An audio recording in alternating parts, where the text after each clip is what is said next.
Next, we have Dr. Vanathi, Professor Dr. Vanathi, speaking on the most difficult situation to manage. All those complaints that patient complain of 6/6 patient, discomfort, watering and all. Yeah, thank you, Srini. And as Srini rightly said, this is a talk which goes on fitting into a cornea and ocular surface session here. So no financial interest on the mention of anything during the course of this talk here.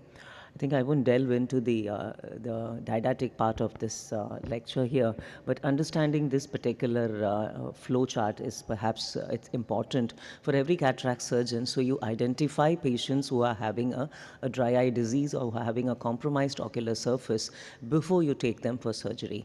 And for most of us who are in routine cataract practice or where your practice comprises largely of cataract patients, please do evaluate for some of these like Meibomian gland dysfunctions, which usually might be just mild to moderate.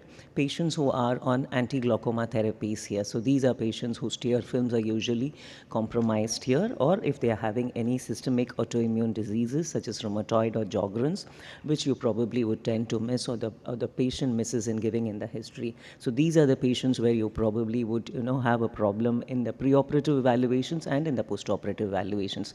This is particularly important. So I'm going to, when I asked my resident to look at this particularly, she did assemble a flow of literature on this particular. So particular thanks to Shivani, but I think our time will not allow us to delve into the nitty-gritties of this. So what is important here is that you understand that you evaluate the ocular surface well enough before you take up these patients. In those particular patients who are 6/6, if they are for whom, rather than saying 6/6, for whom your surgery went absolutely uneventful and everything is fine, and your patient is still probably reading only 6/9, and you're wondering, most of the time this is probably toric patients, or they are multifocal patients or trifocal or premium IOL patients whose tear film is compromised here, so because of which your preoperative keratometry could have been erroneous here.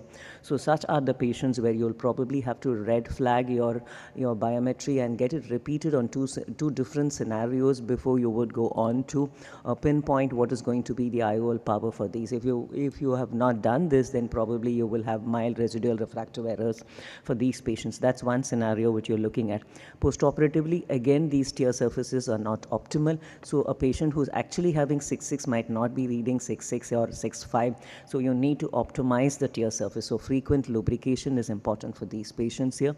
And again, try to give them minimal positive epitheliotoxic medications. All of us do follow as a routine 4th generation fluoroquinolone. So probably you can be wary of the frequency which you're instilling of your topical antibiotics and your topical steroid therapies, and you can taper them, or you can give them a lot of adjunct copious lubricant therapies as the ocular surface warrants. So a simple in-office test of looking at the ocular surface staining techniques of the cornea and the conjunctiva, looking at the health of the lid margin, goes a long way in managing many of these unhappy patients which you have here. The ocular surface analyzer is one particular test which would probably help you. So that's why I think more of us are integrating our dry eye suites into our cataract patients, as we are integrating our refractive suites along with our cataract practice here. So this is one scenario. An ocular surface analyzer really does help you to analyze the quality of the tear film here, the amount of Meibomian gland damage or loss which is present on these patients, and potentiate or optimize these surfaces both preoperatively and postoperatively in these patients here. You might get scenarios such as this, which could be because of blepharokeratoconjunctivitis, which can occur postoperatively, or you miss them preoperatively, or these can also be preludes to developing wound infections and corneal melts and a steroid potentiated melt of the wound infections when you're doing clear corneal incisions. So that's a particular scenario you will need to take care, and you will need to titrate your postoperative medications in such scenarios here. This is one particular patient, and most of us do get these dire patients where you see the lid margins are thickened. The patient has a significant ocular surface disease before you're taking. So as I already mentioned, preoperative evaluations to be red flagged, to be repeated on two different timings for these patients here by two different observers before you would pinpoint on what is the most optimal for these patients to be used here. And something which is very dire as this then probably goes to the cornea practice for handling, and these are more difficult cases, and this warrants a more detailed discussion, but I think that will not be within the purview of today's today's session here. But important is, this is one particular scenario. When you're looking at this, look at tear osmolarity here.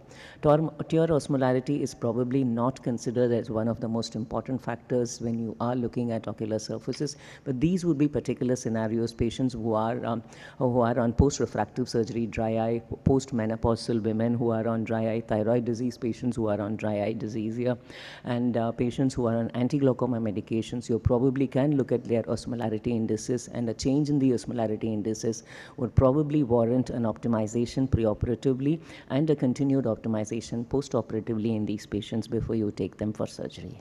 Thank you. I'll now stop here. Thank